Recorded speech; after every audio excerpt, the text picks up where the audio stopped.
So we begin from where we stopped last time. We had stopped at question number .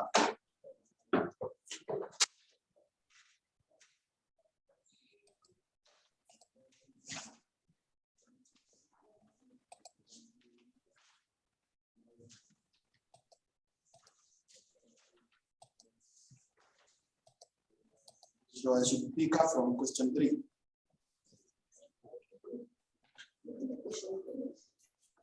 Okay. So I pick from question 4.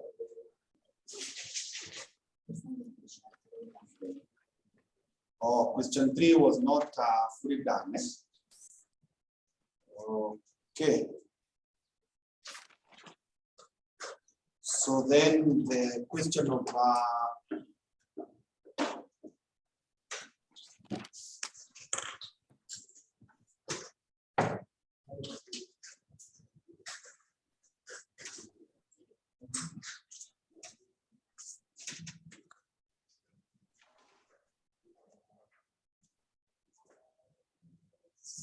September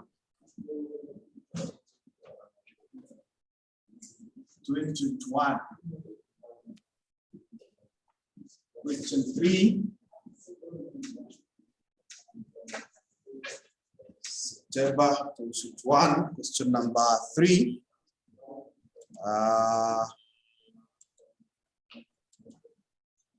We had read the question.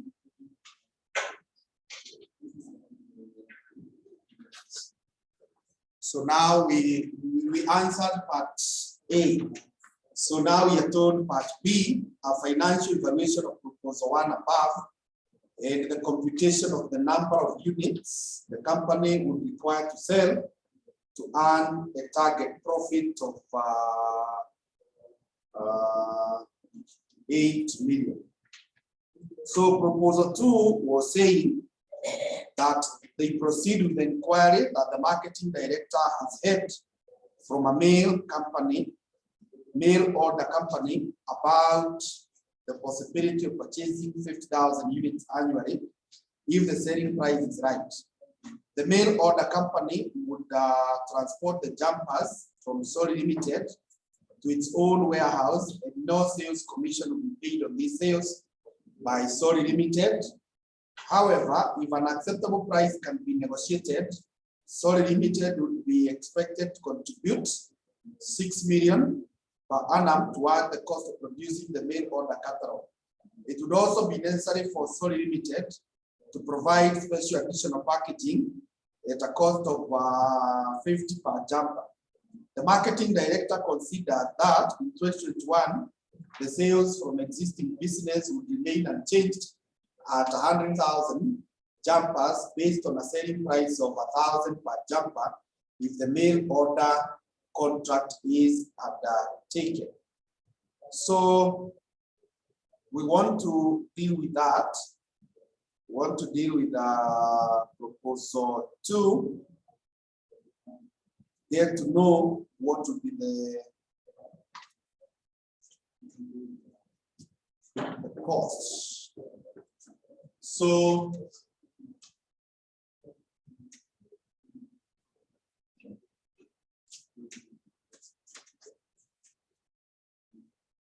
analysis table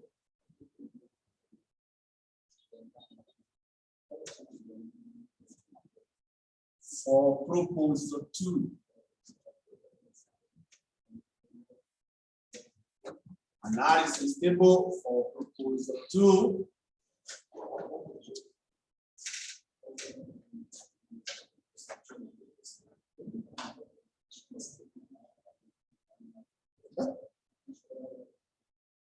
Question. There is proposal 2. See, we had proposal 1. Or we did not answer the question fully.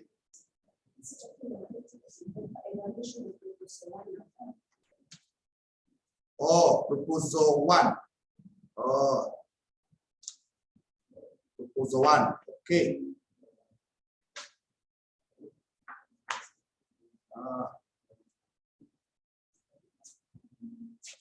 Okay, so it's proposal 1.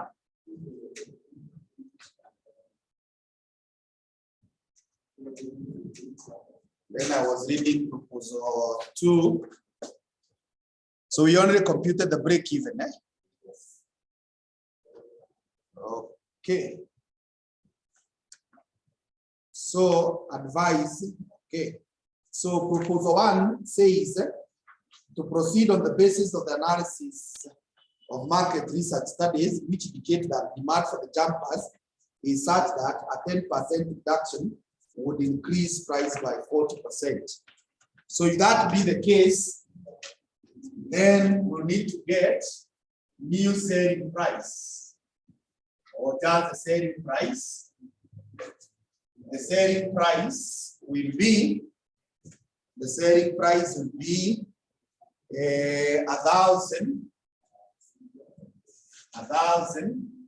times 1 minus 0.1, because we are going to reduce by 10%. So the new selling price will be how much? If you want right now, also set your figures. As far as you can see. What is the new selling price?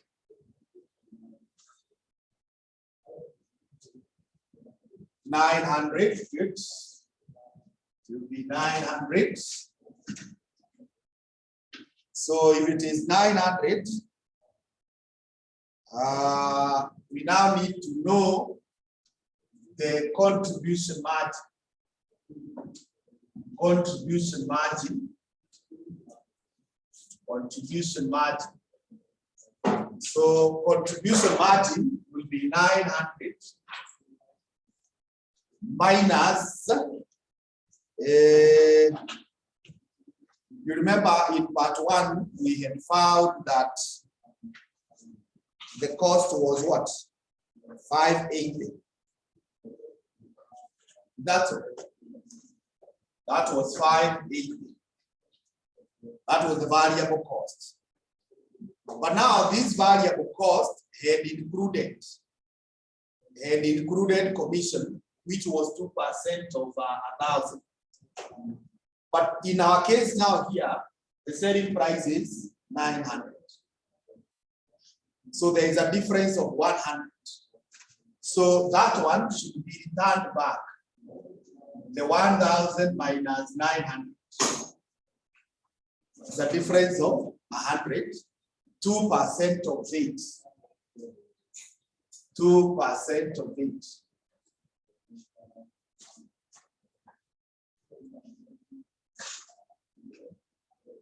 % of it should be returned back.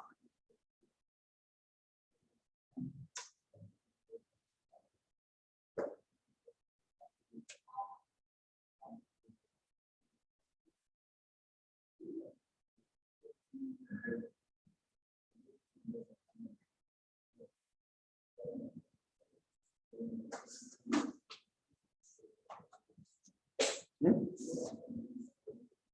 322. 322. Sales volume.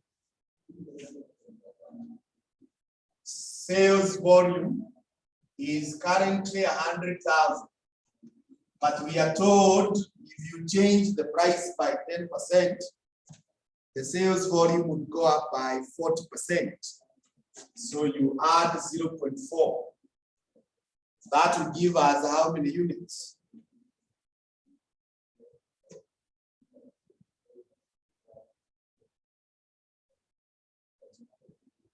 Huh? So a total of 140,000. Those are the new units. So the current profit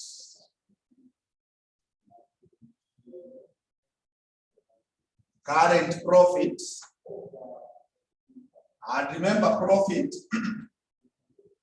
is given as contribution margin X minus F. That is how we get the profit. So now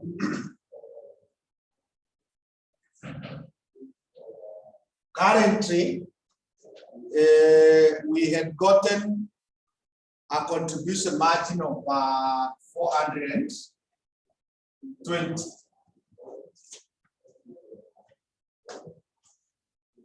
And the number of units were 100,000.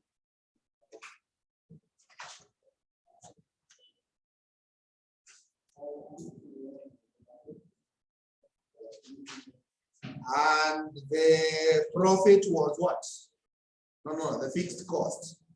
There were 40 million.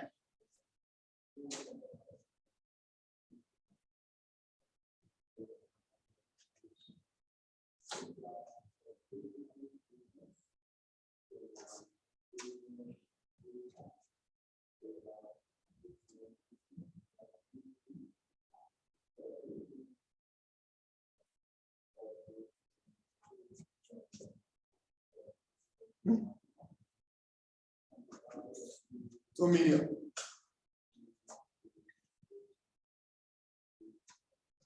New profits.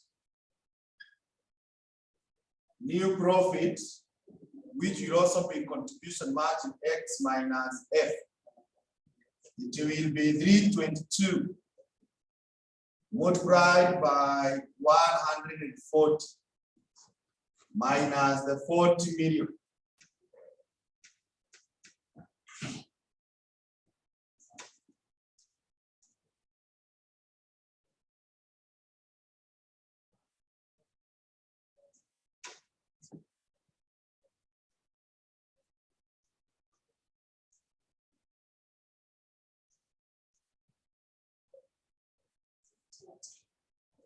$50.80.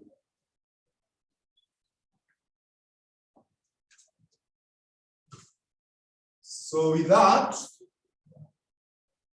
change in profit. Change in profit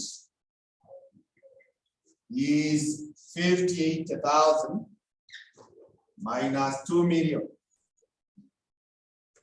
So that means we have an increase of 3,008,000 increase.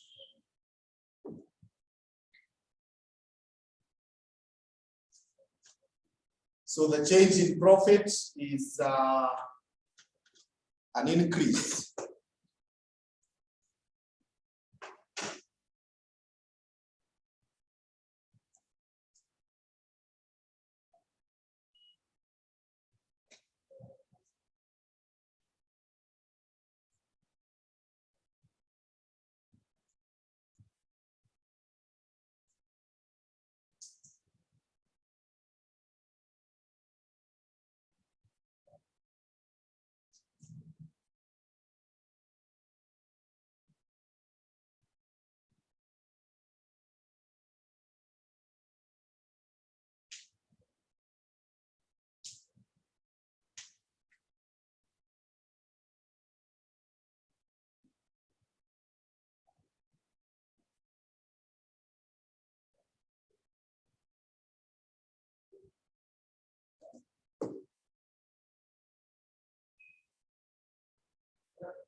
Okay, let's proceed to the next one.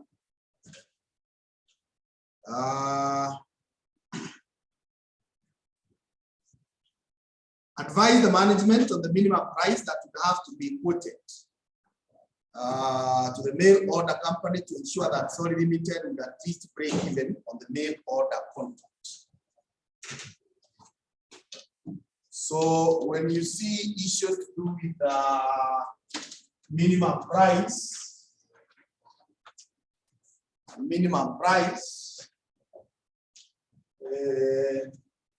that is what we call special pricing division.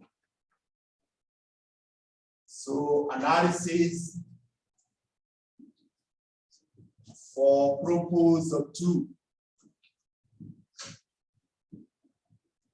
Analysis for proposal 2.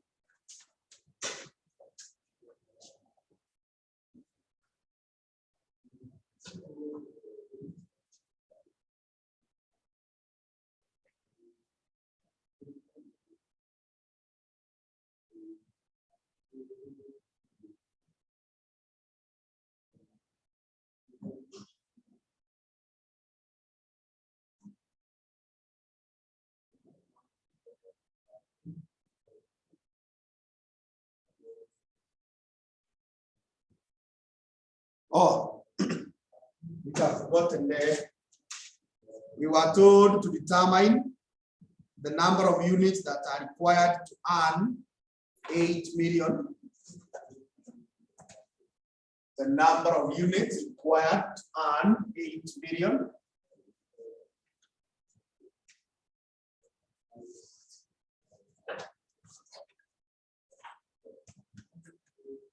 That is what we call X target. X target is given as pi target plus F divided by contribution margin. Divide by contribution margin. So we want to make a profit of 8 million. And our fixed cost is 40 million. Our fixed cost is 40 million. So this one you divide by 322. Divide by 322. That will give us the number of units that are required to earn that profit.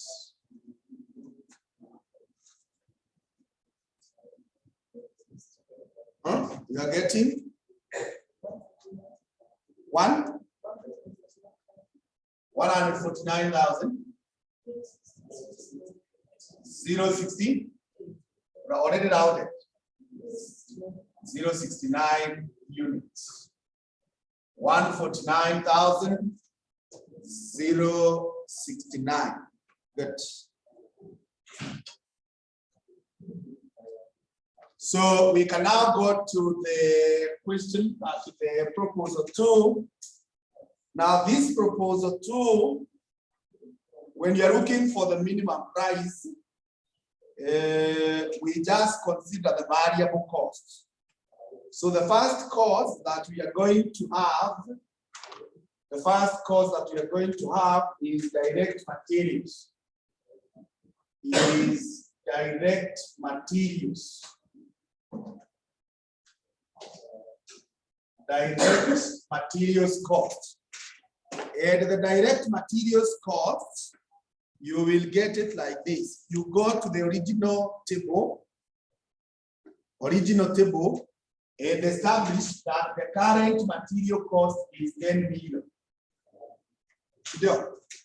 Now this 10 million is enough for 100,000 jumpers. So when you divide, you get per 1 unit because it's a variable cost. Then you multiply by the jumpers that are in the new order. And the new order is coming with 50,000 jumpers. So when you multiply that, you get what?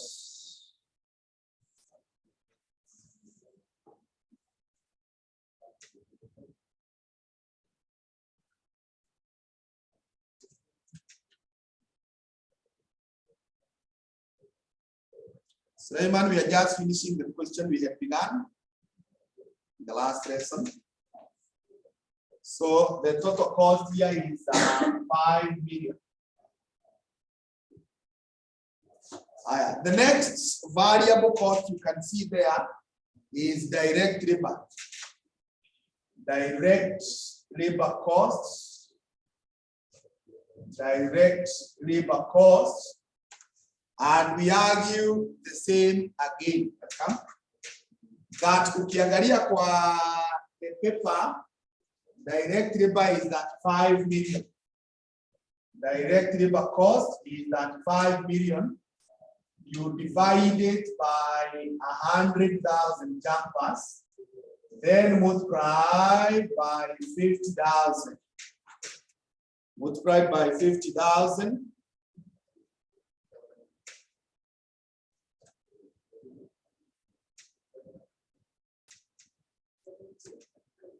$17,500,000. 17,500,000.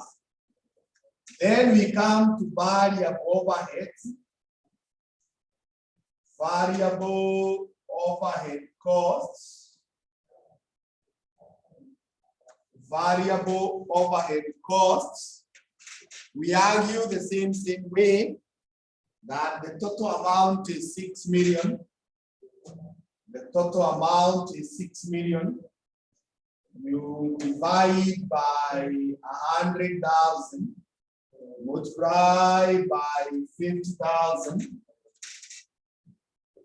multiply by 50,000. That will give us 3 million. That will give us 3 million. The next thing is packaging. Now these guys, rather first of all, the fixed overhead will not be incurred. The admin overhead will not be incurred. The sales commission will also not be incurred. Even the delivery, which is variable, will not be incurred, and the fixed. But we are told there will be additional packaging of 50 shillings per jumper. So that one should be factored as the relevant costs, packaging costs. So it will be 50 shillings times 50,000.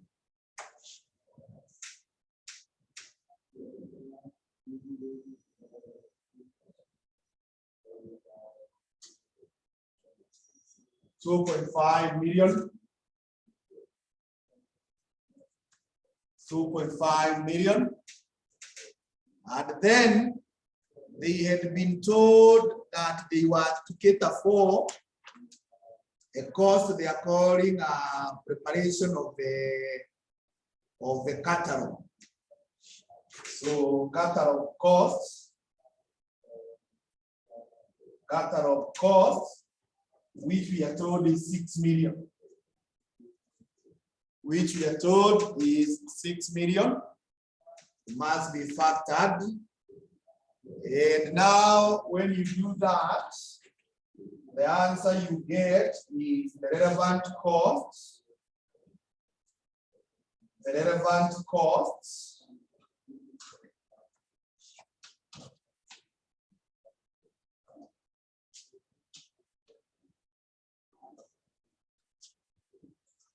Is how much? That 4 million. And therefore, when the question asks of the minimum price, minimum selling price, the minimum selling price is 34 million. You divide by 50,000 units or jumpers. Divide by 50,000. 680. So that is the price that we should put to these guys.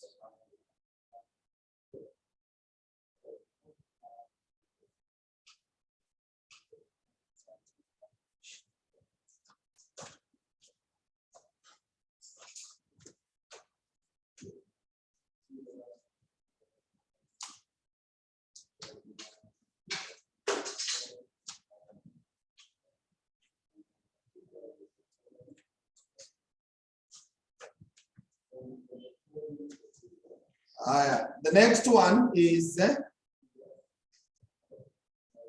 proposal 3. A financial evaluation of proposal 3. Yeah? Of proposal 3. So proposal 3 now ilikuwa inasema to proceed on the basis of the view. On the basis of the view by the marketing director that a 10% price reduction together with national advertising campaign costing 3 million may increase sales to the maximum capacity of 160,000 jumpers. So we analyze that. So analysis for proposal 3.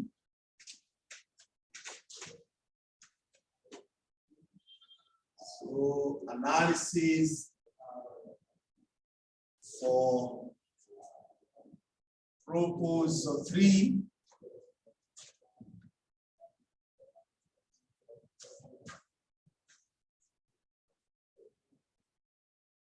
So now that the selling price is as per proposal 1, it means that contribution margin is just like we had computed, which we had found 322. 322. Our sales volume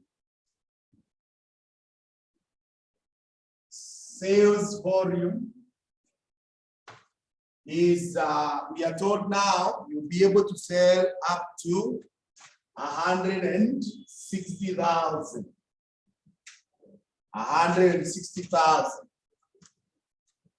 So new profit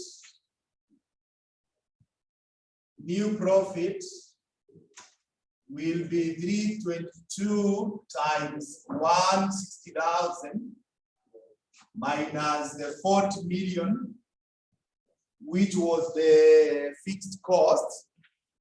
But now we are told there will be a campaign of 3 million. So that one should also be factored in. 3 million.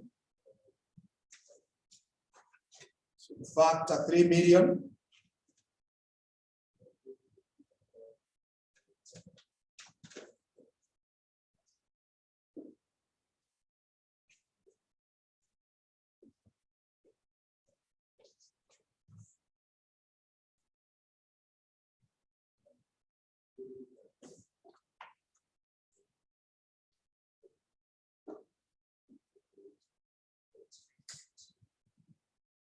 $85, 20, 8,520,000.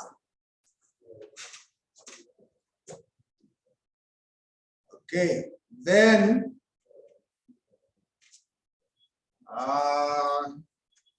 there is the current profit. Current profit the contribution margin was 420 times 100,000 units minus the fixed cost of 40 million minus the fixed cost of 40 million.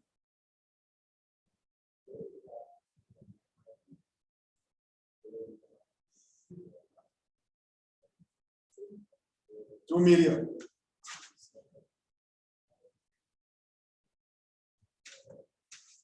So change in profit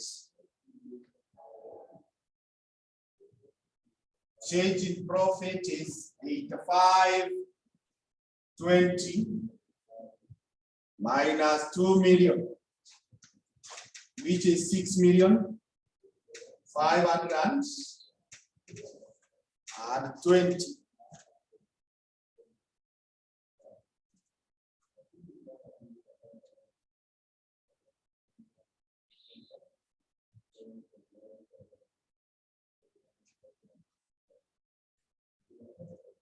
So we are through with that. And now we go to question 4.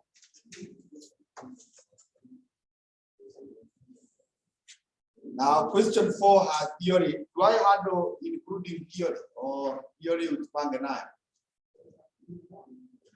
What do you want? We do everything. All right. So if we are doing everything, then question 4a says, explain 3 differences between standard costing and target costing. 3 differences between standard costing and target costing.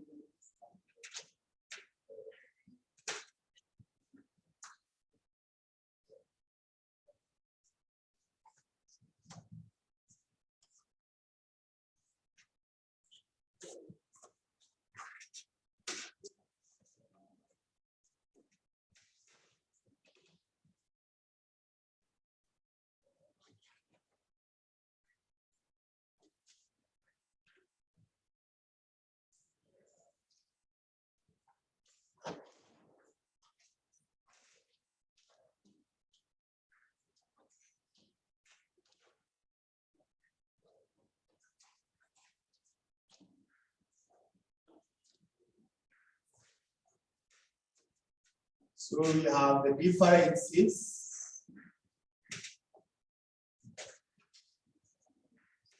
This side we have target costing. This side we have standard costing.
Okay, so we can write the differences.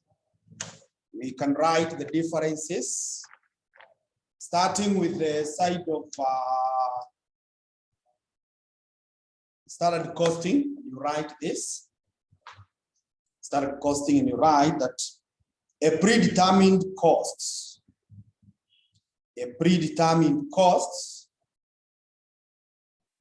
is set first. A predetermined cost is set first using historical information. Is set first using historical information, and subsequently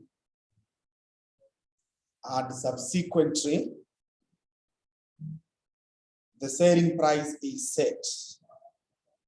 And subsequently, the selling price is set.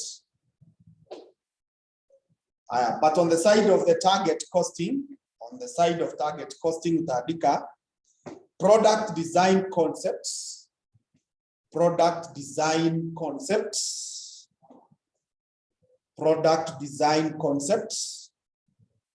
involves setting the target.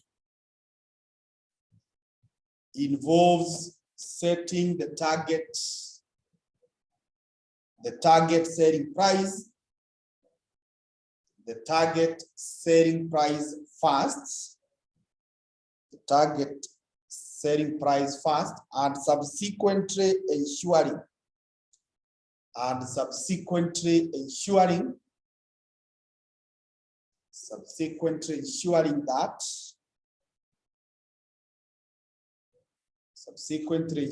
that the target cost achieves the target profit margin. Achieves the target profit margin.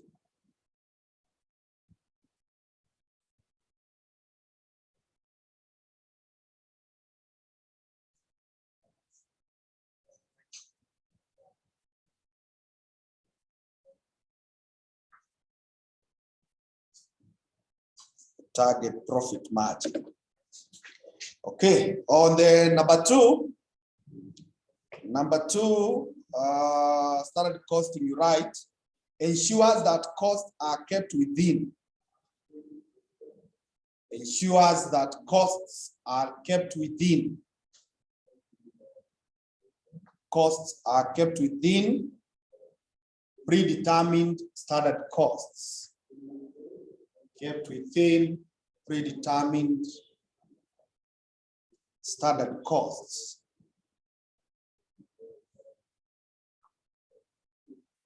But on the other side, for target costing, Tadika,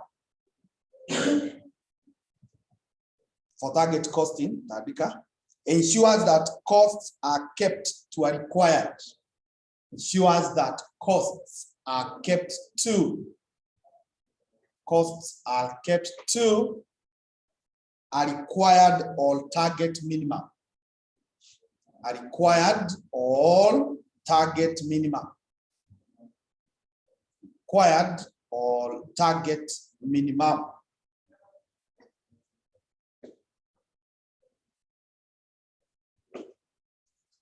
Number three, tukianza na standard costing. Number three, on the side of standard costing, we write that standards are revised annually. Standards are revised annually. Standards are revised annually. But on the other side, for target costing, you write that it is a continuous cost adjustment. It is a continuous cost adjustment program. It's a continuous cost adjustment program.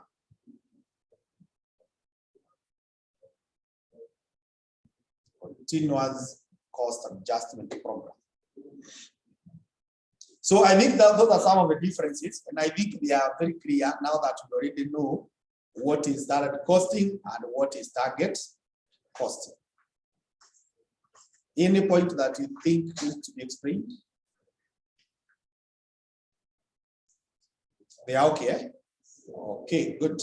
Higher part B says, describe 3 challenges encountered in environmental management accounting. Environmental management accounting. I told you this one is very, very important. The environment management accounting. So the challenges that I encountered there. The challenges. Number 1, there is adequate.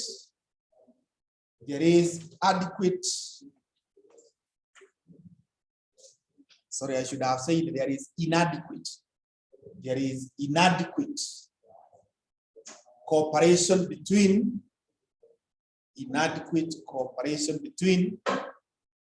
management accounting, inadequate cooperation between management accounting and other departments.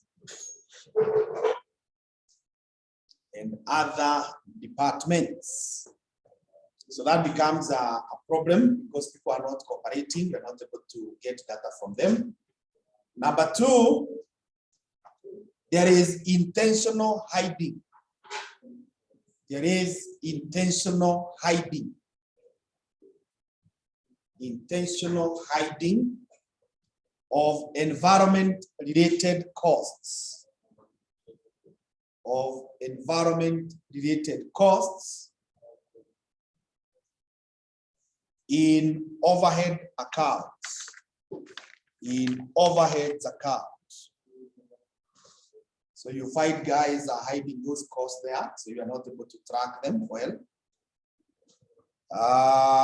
Then another one is that it is difficult to track information.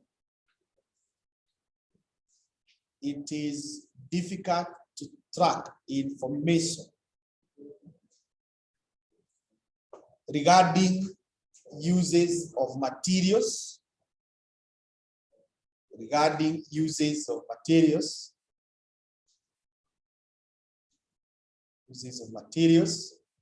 and the impact on the environment,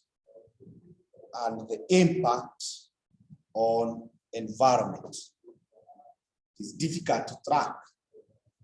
How do people use resources, materials? How do they affect the environment? It becomes difficult. Another one is that there is general lack of information. There is general lack of information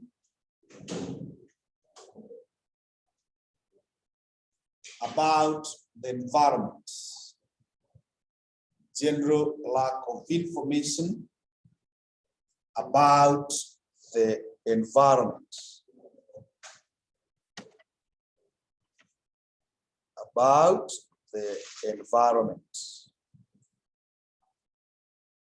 Yeah, that also becomes a major challenge. In as much as we want to campaign for the environment, you find most people do not have the understanding. They are not aware how they are supposed to affect, or we are supposed to deal with the environment. I think, as I told you when we discussed this, since this bit was introduced into the syllabus, the examiner has not missed to examine a question on environmental management account. So it's an area that you need to watch with very wide open eyes. And not only that, the general theory in the paper is very, very important. You need to watch that theory, particularly from the topic of budgets. Up to the end of the syllabus, the examiner is known to get more than 50% of the exams from that area. More than 50% from the topic of budget. So make sure you look at that well. Sasa tuende huyo mwingine anaitwa part C. Part C says the following details show the direct labor requirements for the first 6 batches of a new product that were manufactured in the month of August 2021. We have the output in batches, we have the labor hours, we have the total labor cost. The management accountant reported the following variances. Total labor cost variance was 315,000, which is favorable. F. Most of your papers do not have that F. It is favorable. Labor rate variance, which is nil. Labor efficiency variance, 315,000, which is also favorable. Then the production manager has now said that he forgot to inform the management accountant that he expected a 90% running curve to apply for at least the first 10 batches. You are now required to get the planning and operational variances that analyze the actual performance, taking into account the anticipated running curve effect and the running index for 90% running curve is minus 0.152.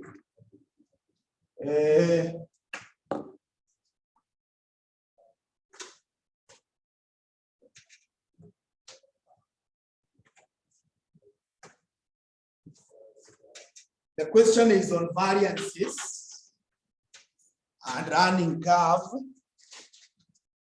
And you should remember I told you, when you see running curve, the first thing is to know whether we are using the total or we are using the average.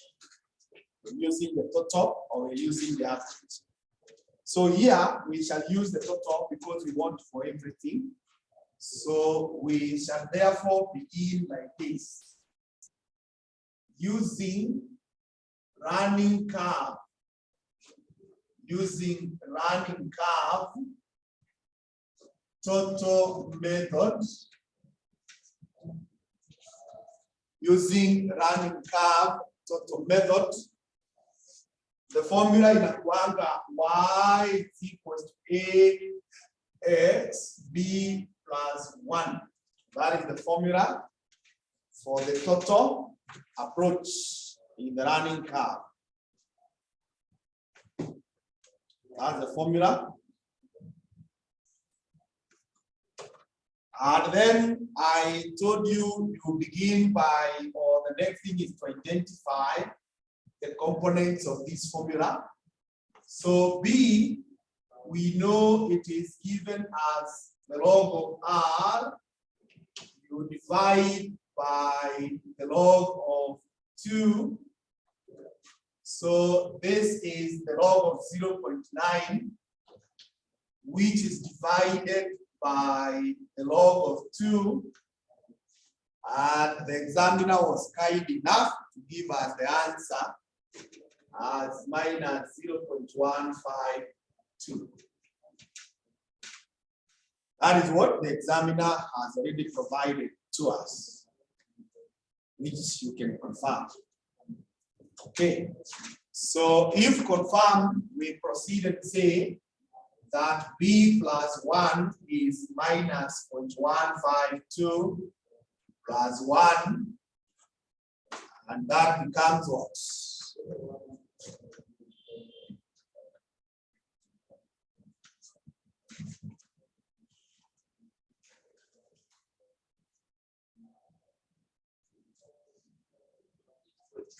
Eight,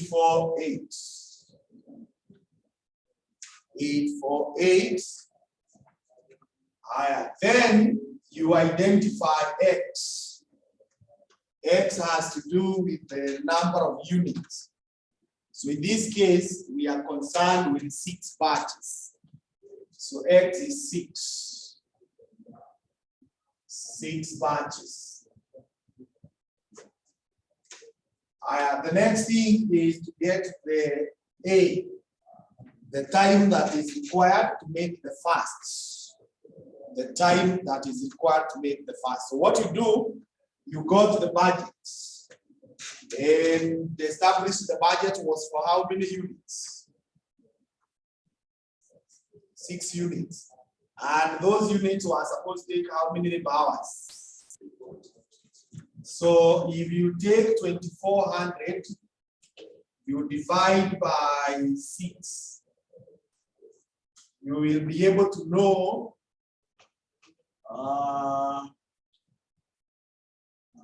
one unit of one batch should have taken us 400 what?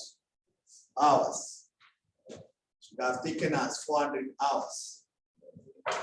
And if that is true now, straight on, you say Y should be 400 times 6, which is raised to power 0.848. It's raised to power 0.848.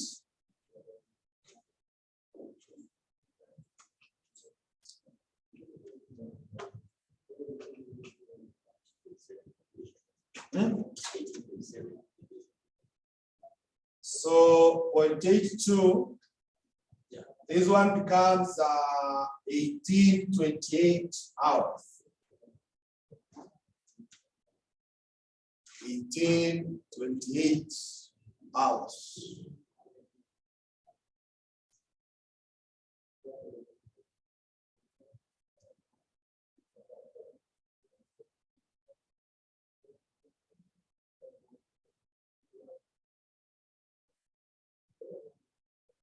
Then the other thing is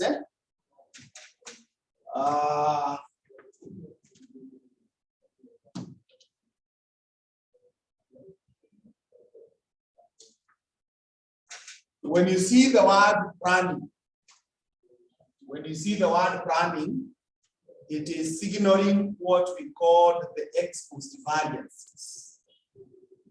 We discussed that in the handout, the X-post variances. And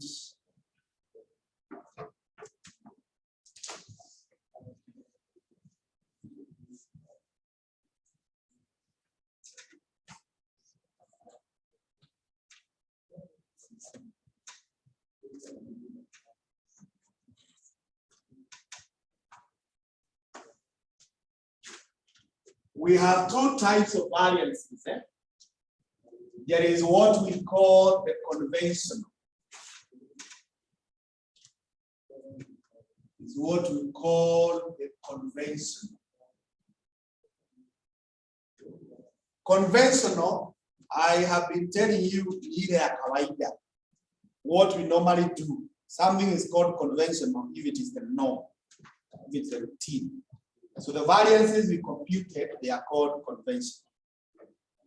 So, according to this question, the first variance given is total labor cost variance. So in the conventional way, we know that total labor cost variance is usually given as what? As standard labor costs,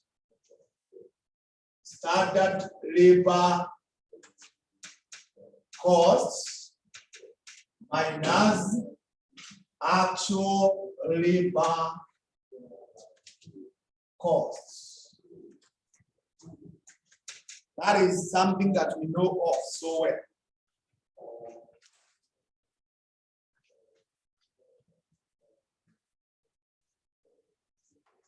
Now this one, the examiner has already computed for us, and is the one given as 315,000 favorable. The one that we are already given are 315,000 favorable. Then there is what we call the ex-post. Is what we call the ex-post. Now the ex-post, it has two elements. One is called planning. Planning variance. Planning variance is given as standard labor costs minus expected labor costs. Minus expected labor costs. So the standard will be given like this.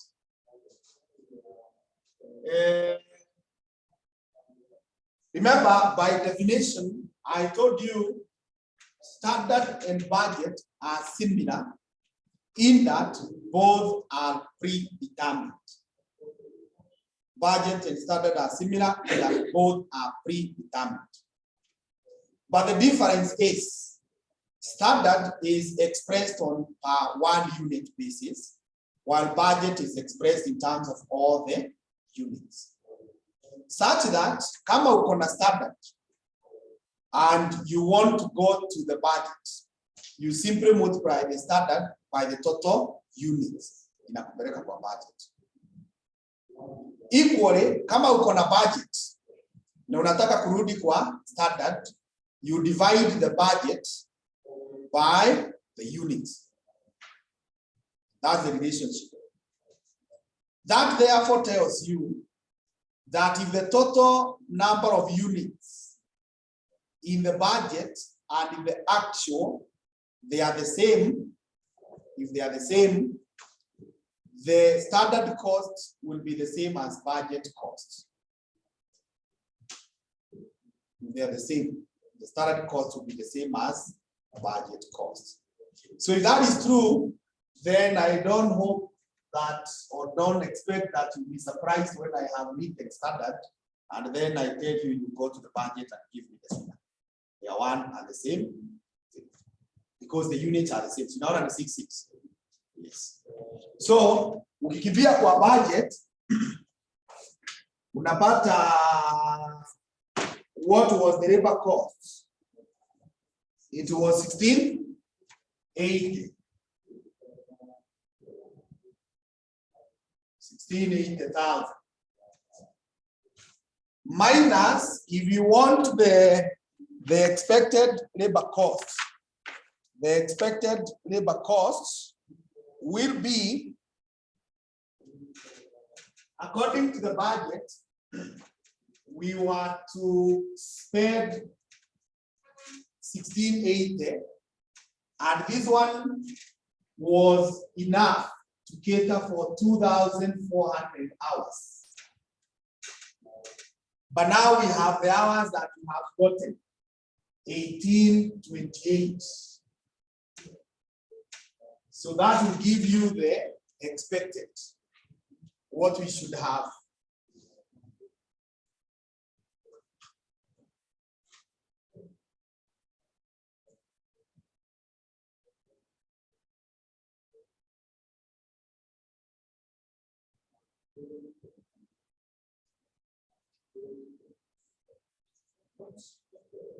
$400. Favorable advance. Favorable. Positive, eh? Okay, then we have the efficiency variance.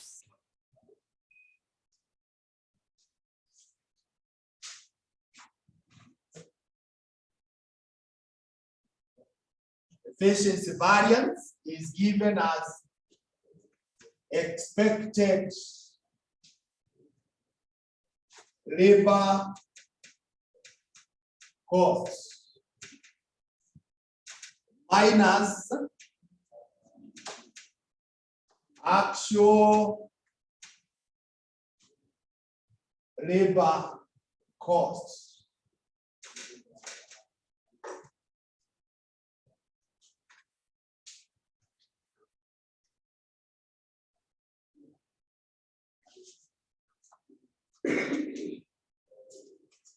So now from there, the expected is 1680,000. You divide it by 2400, multiply by 1828,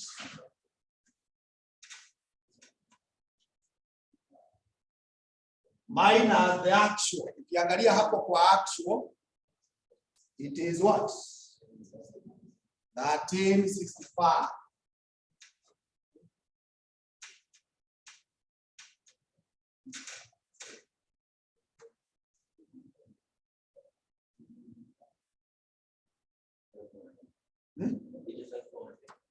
It's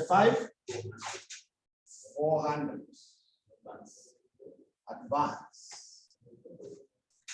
5,400 advance.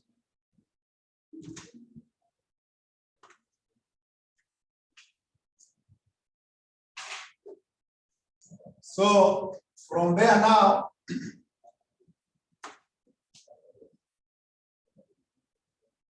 if you get the branding variance, you add the efficiency. Efficiency is the other one for operation, what they are calling the operations. You add the efficiency variance. You should get the total conventional value. Or let me not use the total because see kila mahali tatuanga total. But simply you should get the conventional values.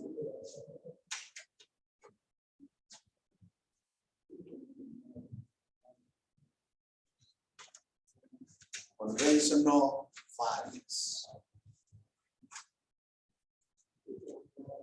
So you can be able to see that 400 favorable plus 85 400 adverse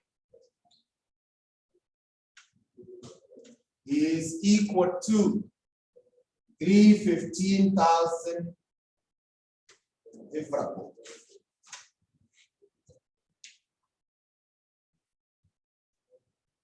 Is that so? Yes.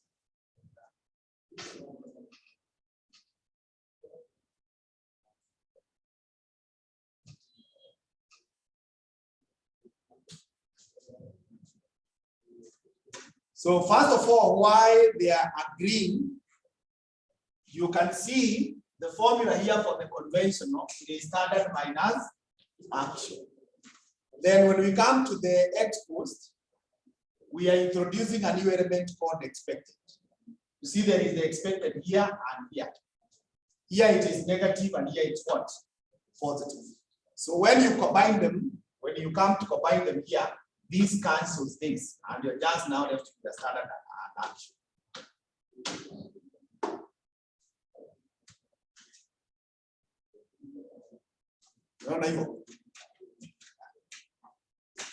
I told you the secondary purpose why we do performance measurement is to be able to get a basis for rewarding or punishing some people. And those who report favorable variances, they are rewarded. Those who report adverse, they are punished. But we also say when you are rewarding and punishing people, you should be able to separate what is within their control from what is beyond their control. Like today, as a teacher, if I want to punish the late comers, I should not capture the issue of rain because rain is beyond control. What is within control is what we need to check. Now, this planning element captures what is beyond your control.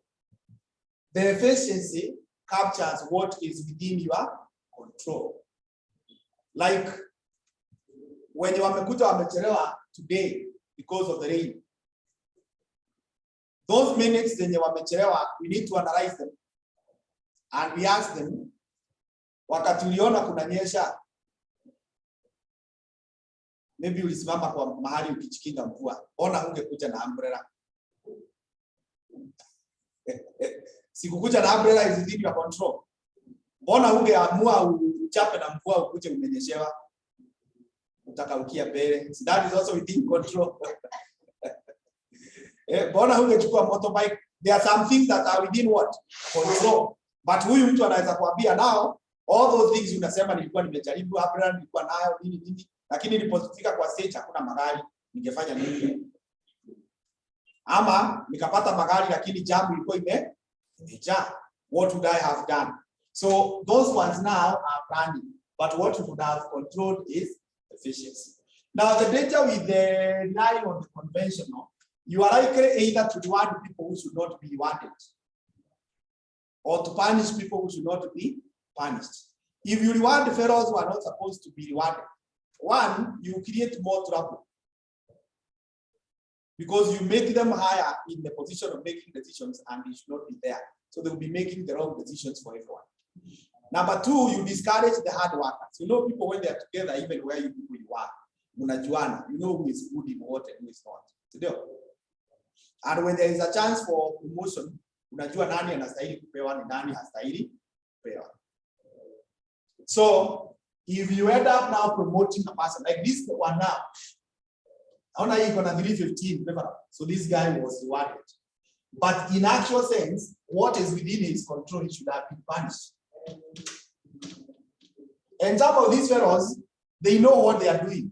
Wakifanya mambo mabaya huwa wanajua. But where hujajua unakuja kumpraise. So the fellow will be very happy. Amekuibia na hujajua.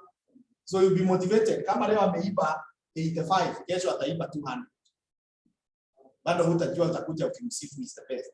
The other day ataiba 1 million. So this guy should have been punished instead of being rewarded. So I think that is clear. Now proceed to the next one.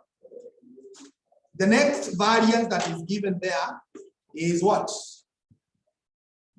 is the labor rate variance. So we are also going to calculate the same way.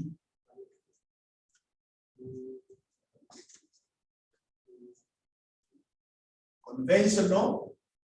So we have the labor rate variance, and labor rate variance, you know so well, in the conventional way, it is given as standard rate minus actual rate,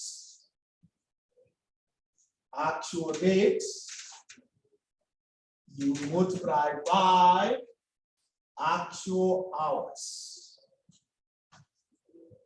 Multiply by actual hours.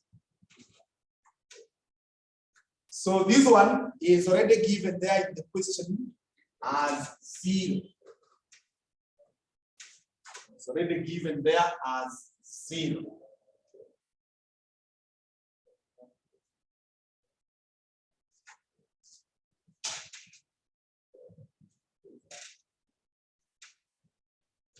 It's already given there as 0. Let's go to the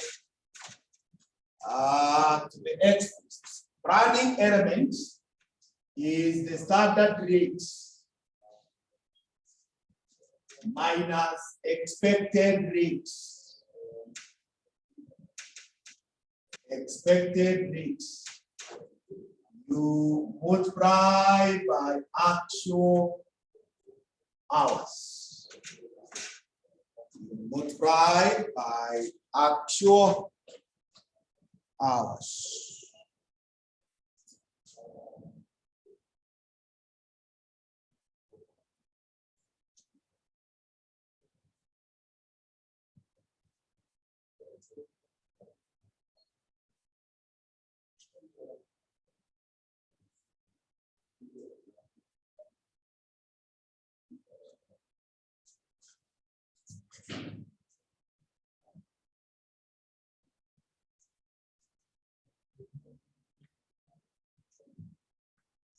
So the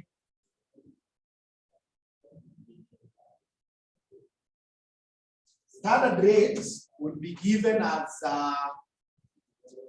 16,800. You divide by 2,400. The expected rate should also be 16,800. You divide now by the hours that we should have used, 1828. The actual hours, they are 1950. The actual hours, they are 1950. So compute that and give me the answers.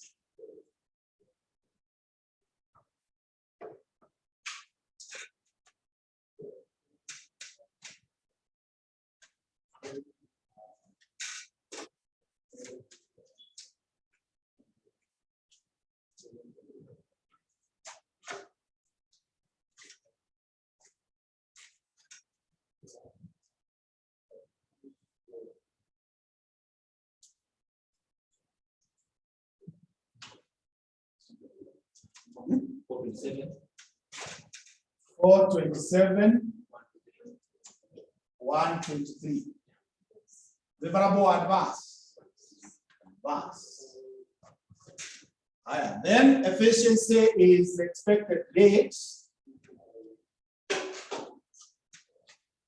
minus actual rate. Actual rate, you multiply by actual hours. Multiplied by actual hours. So this one is 16,800. You divide by 1828 minus the actual rate. The actual labor cost is 1365,000. 1365,000. You divide by the actual hours, 1950, multiplied by 1950.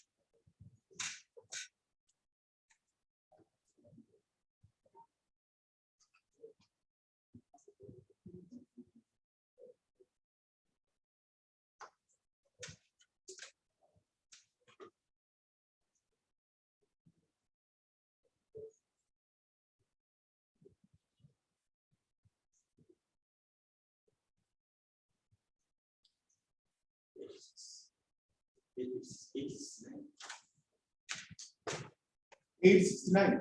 Yes, someone else? 427, 123. Favorable. Yes, that's how it should be. So that when you come now here to say the running 427, 123 advance added to 427, 123 favorable, it should sum to 0.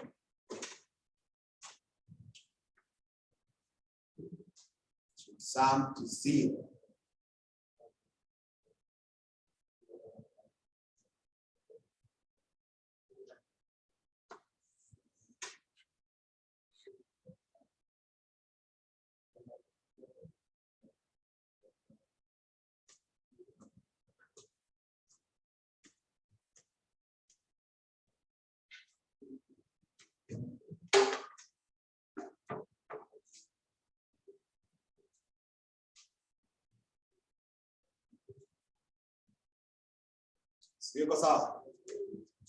Labor efficiency variance.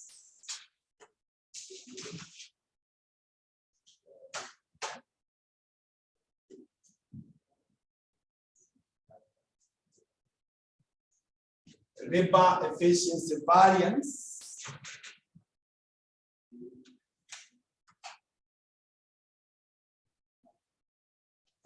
is given as standard hours minus actual hours multiplied by standard rate. Standard hours minus actual hours you multiply by standard rate.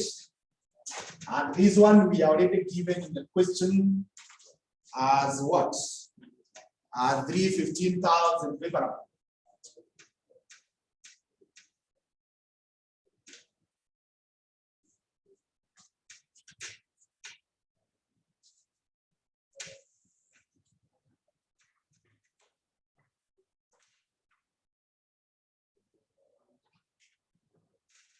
And when we come to the exposed, it will be again standard hours minus expected hours.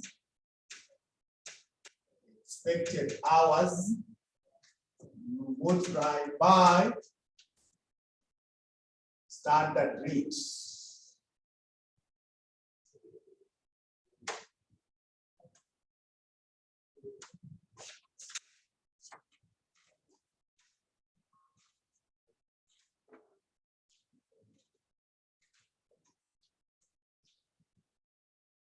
So the standard hours are the 2400.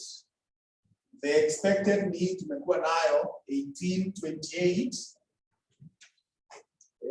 Standard rate is 16,000, which is divided by 2400.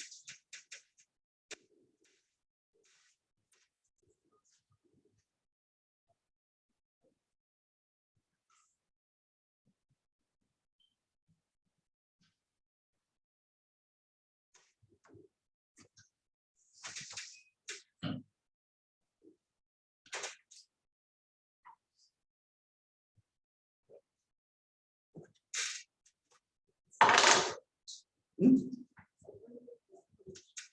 400 favorable advance. Favorable.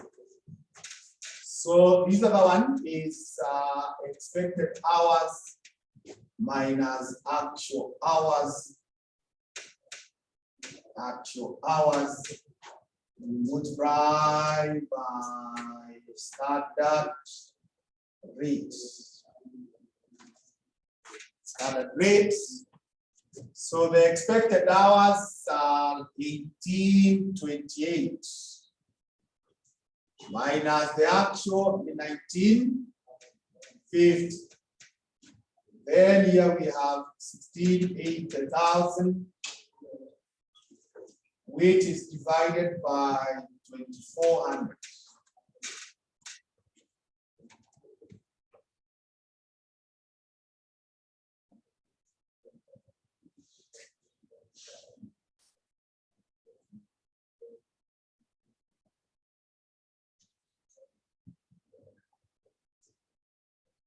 $85,400. Advance, eh?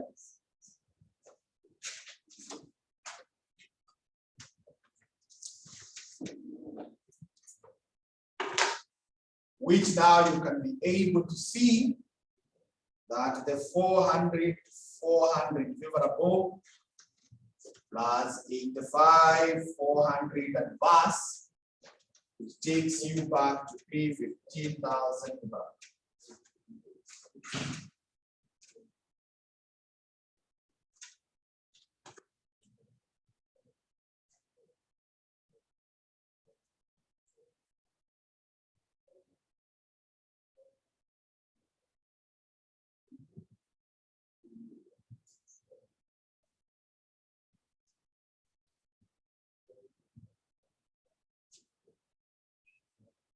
So that is how that question was supposed to be handled.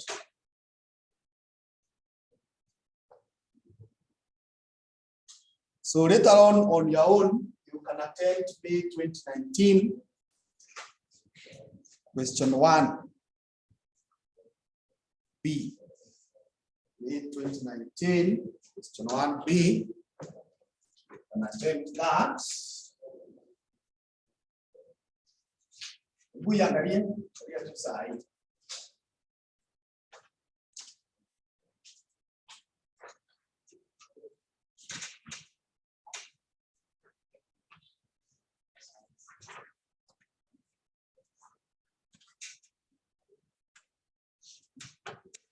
Does it look good?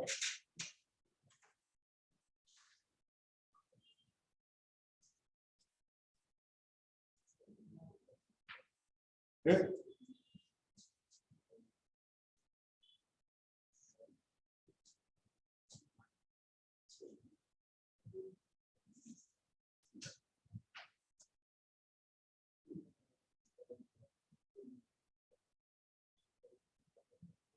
Is it doable?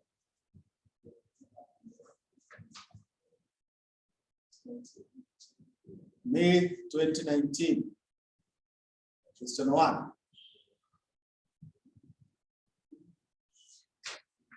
Okay, kama uioni wachana nayo, let's finish up this one. Question 5, Yona utajua what I wanted to say kama sijasema. Question 5A is in the notes. So 5B, najua B ndio nilifunza, so najua. So you're not really sure. Yes. Yeah. Wenye wako kwa mitandao washaona what I wanted to say and they have already said. Good. That is exactly what I wanted to say.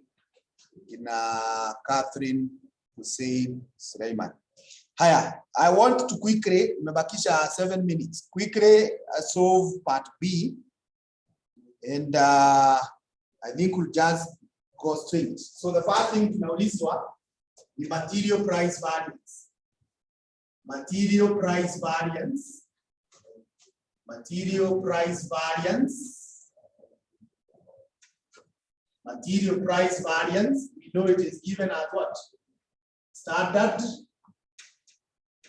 price minus actual price, you multiply by actual units. Material price variance is standard price minus actual price multiplied by actual units. Sasa we have two materials. Kuna material inaitwa A, and ukiangalia hapo juu utapata the standard cost for A was 20 shillings. It's 20 shillings. Alafu kiteremuka hapo chini, the actual ilipatikana at 18, and the kilos that were bought, or used, they are 90. They are 90. So that gives us what? 180, which is favorable or adverse. It's favorable. Then we got material B. Material B, nayo huko juu, it was to be bought at that point, but it was obtained finally at that 4. And the kilos that were used, they were 110. The kilos that were used, they were 110. So that gives us what? 440, favorable and pass. Hiyo ingine inatakikana ni material mix variance. Material mix variance. Materials mix variance is usually given as revised mix minus actual mix multiply by standard price.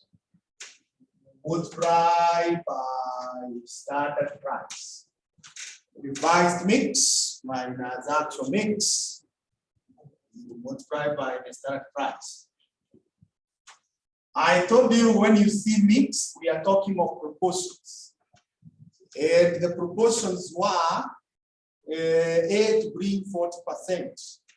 So 40% in other words is 0.4. 0.4 of the total. The total here, 90 plus 110. That is 200. That is what should have come from there, but we got 90 at a starting price of 20. At a starting price of 20.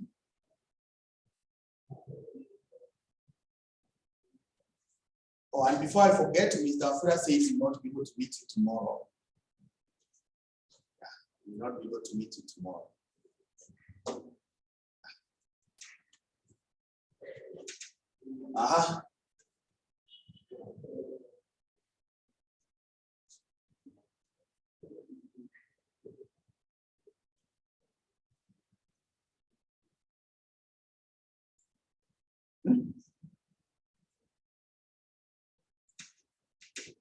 Favorable adverse.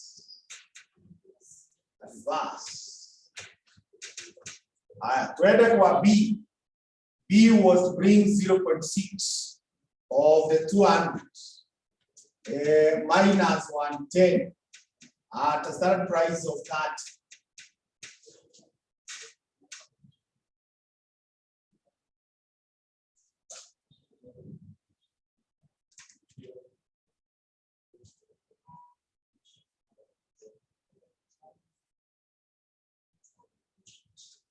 Favorable or adverse?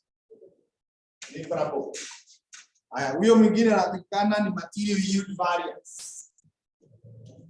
Material yield variance. Material yield variance, tusema, is given as a standard yield. Standard yield. You minus actual yield actual yield, you multiply by standard material costs. Standard material cost per unit. Standard material cost per unit.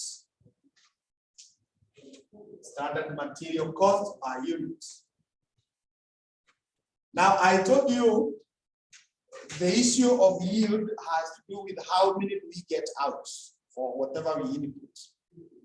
So our input was 100, this 40 and this 60. But we were told there is a loss of 10%. So that means we only got out what? 90.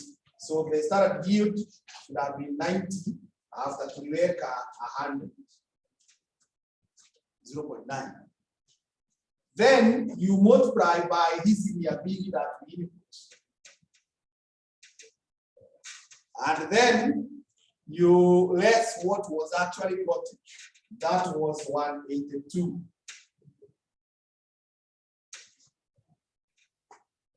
Times the standard cost. Standard cost, you can also look at it this way.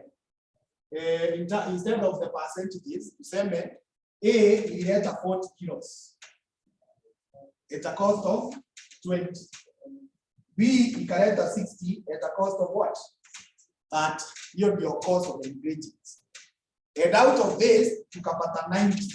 90 so if you divide by 90, you are able to get per unit. Divide by 90. You are able to get per unit. I would like you to separate these figures.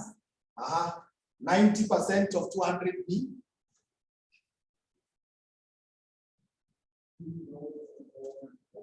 $180 minus 182. Patia ingine.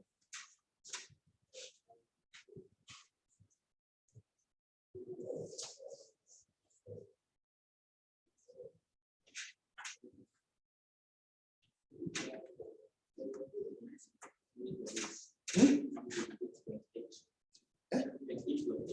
28.8. So what is the variance?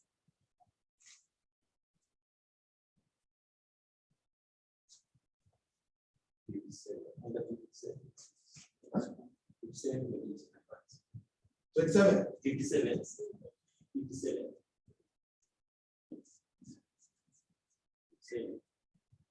57.8. Advance. Huh? Favorable advance. It's favorable. It is favorable. Not advance. We got more. See, they actually more. Finally, the material cost variance. Material cost variance. Material cost variance is equal to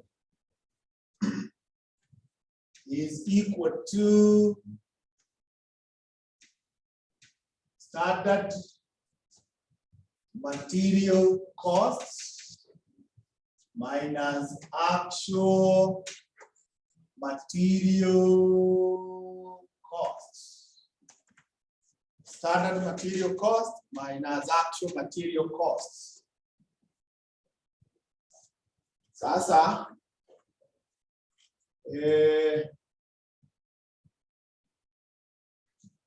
the standard is this one, the per unit 28.8 times the 182. Hiyo ndio standard material cost. Actual ni hii yenye tumetumia the materials used. A tumetumia 90 kilos each at 18 shillings, and B tumetumia 110 each at 34. Each at 34.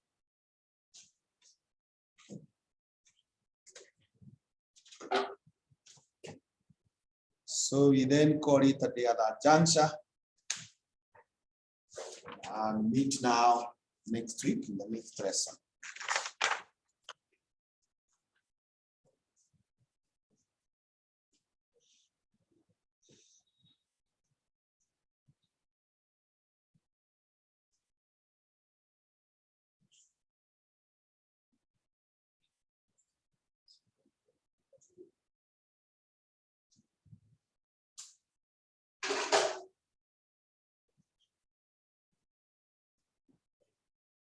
Okay.